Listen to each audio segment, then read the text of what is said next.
រំលេចដល់កែមកដាមិនចាំបាច់ត្រូវការចង់គៀងឬពន់លើថ្ងៃ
បរិសុទ្ធព្រះអើ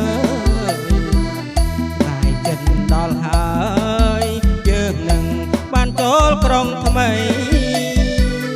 ក្រុងនៃឋានសួគ៌ពេញដោយសេរីសួស្តី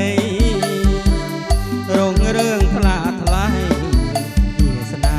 ព្រះហស្ថព្រះពិត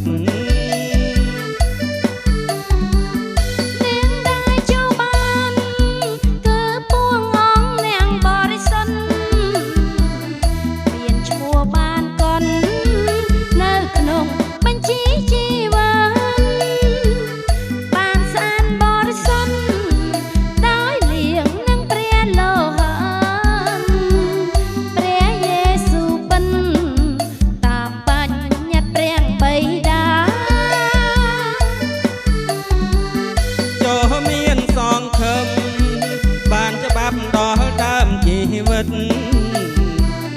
ដោយក្តីសុចរិតចូលក្នុងទីក្រុងតាមទ្វារធ្វើពីមៀងសុតរំលេចដល់កែមកដា